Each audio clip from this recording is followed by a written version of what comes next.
Israel और Hamas के बीच युद्ध को 1 महीने होने वाला है और भीषण युद्ध अभी भी जारी है। इजरायल हमास को तबाह करने के लिए गाजा पट्टी पर लगातार स्ट्राइक कर रहा है।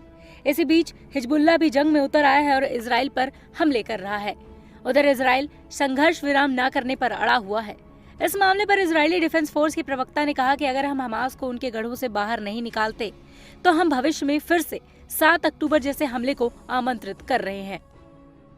The aim of the operation is to dismantle all of Hamas military infrastructure.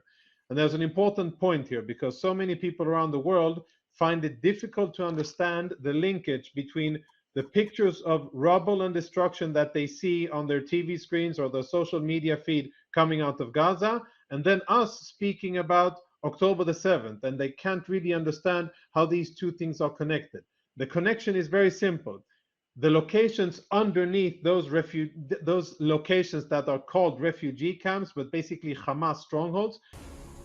बता दें कि इजरायल के प्रधानमंत्री बेंजामिन नेतन्याहू ने रविवार यानी 5 नवंबर को रोमन एयरबेस का दौरा किया। अपने पायलटों को संबोधित करते हुए उन्होंने दोहराया कि जब तक हमारे बंधकों की वापसी नहीं हो जाती तब तक कोई संघर्ष विराम नहीं होगा। חשבנו שביום פקודה לא התייצבו, התייצבנו יחד ואנחנו נלחמים עכשיו כתף אל כתף. אני רוצה גם שתדעו שיש דבר אחד שאנחנו לא נעשה. לא תהיה הפסקת אש בלי החזרת חטופינו. שיוציאו את זה בכלל מהלקסיקון. אנחנו אומרים את זה גם לאויבינו וגם לידידינו. ואנחנו פשוט נמשיך עד שננצח אותם. אין לנו אלטרנטיבה. אני חושב שהיום כולם מבינים את זה, העם כולו מאוחד, וגם סומכים עליכם. ומעריכים את מה שאתם עושים, מאמינים בכם, ונמשיך ביחד עד לניצחון। इस जंग के बीच समर्थन और विरोध का दौर जारी है, लेकिन जंग किसी न किसी अंजाम तक जाए बिना रुकने का नाम नहीं ले रही है। बात करें भारत की तो भारत के विदेश मंत्री एस जयशंकर ने एक्स पर पोस्ट कर बताया कि उन्होंने ईरान के विदेश मंत्री से वेस्ट एशिया में चल रहे अस्थिरता को लेकर बातचीत की है।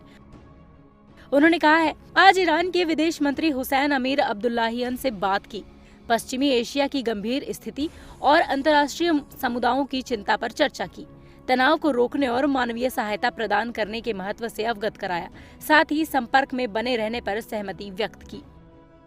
फिलहाल चल रहे जंग में हमास ने ये दावा किया है कि गाजा पर इजरायल के हमले के बाद उसके कब्जे से 60 बंधक भाग गए हैं।